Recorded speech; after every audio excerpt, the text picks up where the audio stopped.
Hello everybody, how you doing? Uh, I just wanted to make a video, not continuing to complain. I already made a whiny, complainy video about these new Apex changes, because let's be honest, most people don't like them. They're not very good. This video isn't scripted. I don't really script my videos a whole lot, because I think it's a bit more personal when it's just me talking to you guys. Like, it actually just feels like a natural conversation. But some videos I'll script. Some of them I have scripted in the past. And there's certain kinds of videos, sorry, that I want to script. Videos I want to work on in the future. But today is not one of those videos. That was a really roundabout way of saying that, yeah, maybe I should have scripted this. But anyways, let's get right to the point. We are, as a community, or at least for the most part, are not a fan of these new Apex changes. Apexes are weaker than ever. Now, while they are more maneuverable and more adept at moving around in combat, their health and damage has been drastically changed for the worst. It's not good. Really not good. Apexes don't feel like Apexes anymore. They feel like sub-Apexes with extra steps. That's what they feel like. At least to me, and I've seen a few other people agree with this take. You're free to disagree. Hey, that rhymed. But there's also one take that I've heard, or sorry, not a take, but I've heard some people talk about how this update is just a stepping stone for future balancing, and that the future balancing will do justice to the Apexes. I don't think so. Mainly because of the comments they've made about what they're trying to do with the Apex balancing. They said that they're trying to bring them in line with the rest of the roster and keep them from being a stat wall, and make them more approachable for like 3-slot and like mid-tier carnivores and herbivores, things of that nature. I think that just goes to show they don't understand what Apexes are. Because the whole point of Apexes is to be a stat wall. The whole point of them is to be hard to kill. The whole point of them is that they're not supposed to be approachable by smaller dinosaurs. If an Allo tries to 1v1 an Eotrike, or a Spino, or a T-Rex, it should get destroyed. It's fighting an animal far larger than itself. Now, I know this game is going for an MMO sort of situation, but nobody wants that. Or there's probably some people who like that, but for the most part, from what I've seen, most people have come to this game and stayed for the survival aspect. At the end of the day, this is still a survival game, and people want to treat it as such. Now, it's not as hyper-realistic as the Isle, because, of course, in this game, you pick up tiger nuts, and then your dinosaur grows faster for 40 seconds. It's the weirdest mechanic ever. I don't know who came up with that. It's super strange. But you know what? It's whatever. It's whatever. But anyways, these new changes are weird, and they're strange, and most people aren't a big fan of them, myself included. So, what I'm gonna do is, I got my phone here. I'm gonna take a look at the stats that they've changed on the dinosaurs, and I will go one by one through each of the Apexes. I'm not gonna be able to cover like the sub-Apexes and stuff that they've changed, mainly because I don't want this video to be too long and too convoluted. I just want this video to focus on the Apexes. At some point, I might do a follow-up video and do the sub-Apexes. Because I know they got some pretty big changes as well. Like, Suko got some changes, Allo got some pretty big changes. And Dasp got a slight damage nerf, but it also got a buff for Bone Snap, which is nice. You're not, like, slower now when you have it equipped, which is really dope. I'm glad they did that. But I just wish it did more damage and didn't, like, hold the charge for, like, 2 seconds. Like, the Bone Snap on T-Rex, you can hold for, like, a good amount of time. Like, For a good few seconds, you can hold that charge bite. But with Dasp, you hardly get to charge it up. And honestly, it's more of a detriment to use that bite. And it only does 30 damage. And the Fracture is just not really all that worth it. But that is for a different video. I will talk about that another time. Today, we're going over the Apexes. Now, without further ado, let's jump right in.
So everybody, those are the changes I made to the Apexes.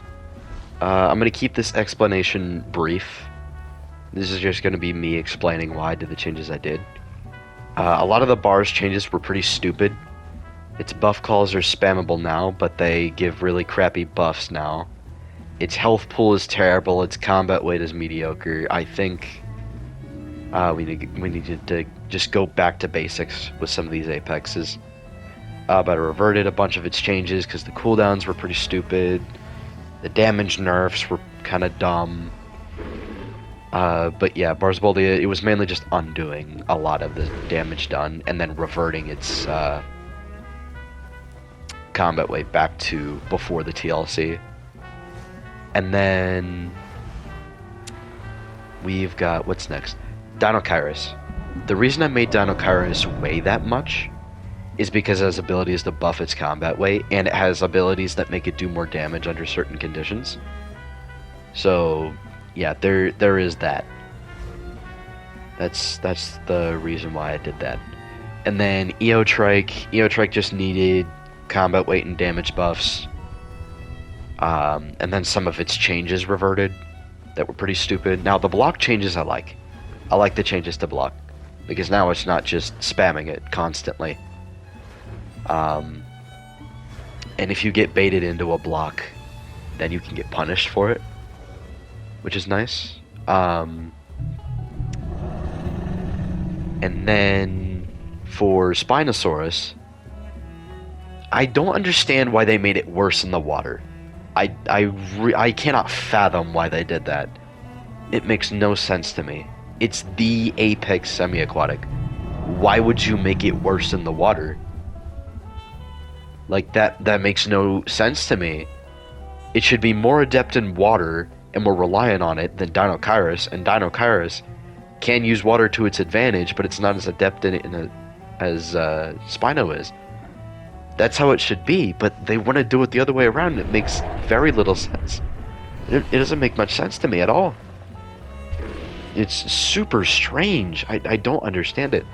And Claw Attack Bleed for Spino, I think, is definitely a must. I'm surprised they didn't do that. The cooldown for Spino's Bite is also really stupid. It makes no sense. I did have Spino weigh less than T-Rex, mainly because it should be punished if it tries to fight a T-Rex. because it's not supposed to be going after T-Rex. There's specific things that Spino should be hunting near the water, and going after T-Rex is not what it's supposed to do. It should be able to go toe-to-toe with Dinochirus and Tyrannotitan, just EO, Bars, and Rex, it should not be going for. And in the water, you should be able to overpower Suko and Sarko. Concavenator should be a joke to Spino. Megalania should get no diffed. Spino should just be a monster in the water, but if it's on land, it should try to avoid T-Rex. It should be able to go toe-to-toe with Tyrannotitan, but I think on land, Tyrannotitan should definitely still win that if played correctly. But if you tank too much damage from the Spino, it is definitely going to hurt you and probably kill you. But yeah, that's the reason why I did that with Spino. And then T-Rex. The reason why I did that with T-Rex is just because lately it's just felt pathetic. Now, I didn't buff its damage back to 80 because before the TLC, when it still had the 6,500 combat weight and the 80 damage bite, the only way it would be able to buff its damage is if it was in a group and did Tyrant Roar, or if it was running Lone Hunter. And it wasn't that much of a buff. It was only like 10% for Lone Hunter, and then Tyrant's Roar would do 10%, but you could only do that if you were in a group, so you could stack that to 20%. And then you could run a subspecies that gives you a 3% increase in damage. Which, yeah, that wasn't all that much. But now that Rex has all of these abilities to buff its damage, 60 is a bit less than it probably should. It definitely should not be 60 damage. It should definitely be more than that. But I think 80 would be a little much. So, nice middle ground would be 70.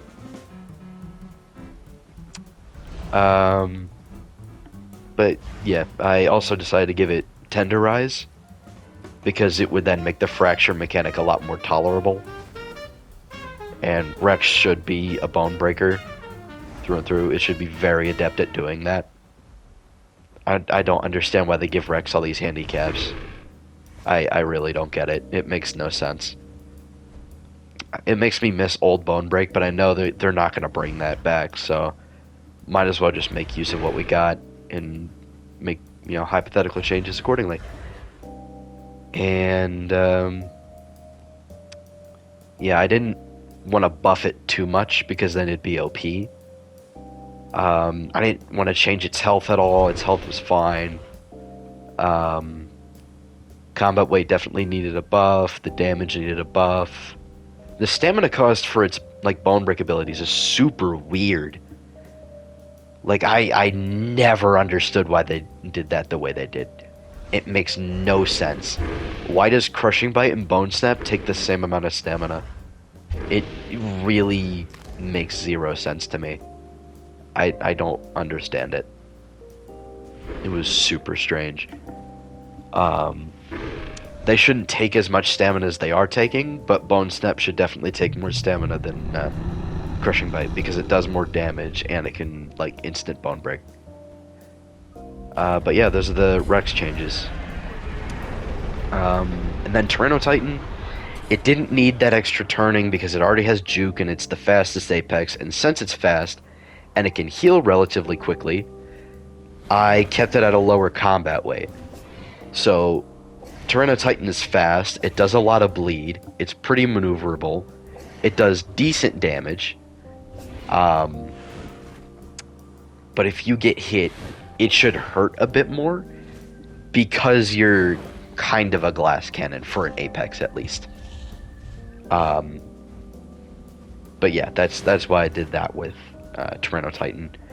But some of its other changes are pretty fine. Feast definitely needed a nerf, because healing while in bleed is pretty stupid and makes no sense, and that's super overpowered.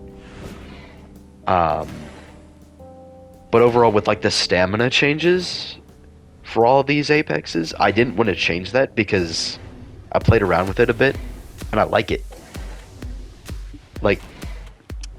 the apexes that are more lumbering apexes do feel like that, but it doesn't feel like walking or, running for a couple seconds. For like running for 5 seconds takes like half your stamina bar. It doesn't feel like that anymore. It just feels nice. And the clamp changes for Rex, I definitely enjoyed having it do more fracture, because it should. Like you're a Rex and you've got something clamped, like in your jaws, and you're just like crushing and chewing it constantly. Like that should do some pretty solid fracture. I think it should also like do more damage, but you know, it is what it is. It is what it is. And I think by buffing the base Rex bite to 70, I think that increases the chew damage. I don't know. That might be a separate value that would have to be changed. I could probably talk to Foxy about that. If you don't know who my boy Foxy is, he's been helping me with like all the different semi-realism servers we've been helping out with the stat changes and stuff. He sends me like stat sheets and stuff to take a look at. We discuss stat changes, balancing, and all sorts of stuff. I think it's safe to say that we know what we're talking about. We've dealt with this stuff for a while. But yeah, that's just an explanation of why I did the things that I did. I know that was kind of long. That was a pretty big yap sesh. Sorry about that, but yeah, those are the stat changes I would do to the apexes. I know apexes aren't the only things that are suffering from this update. Like, I've seen some of the sub-apex stat changes, and they're pretty dumb. But yeah, I think that's a different video that I'd have to make. I don't want to waste your guys' time too much. I've already yapped enough, so yeah, I think I'm just gonna call it here. Hopefully you guys have enjoyed. Please leave your comments and thoughts below. Please consider liking and subscribing, and I will catch you guys in the next video. Stay blessed, y'all.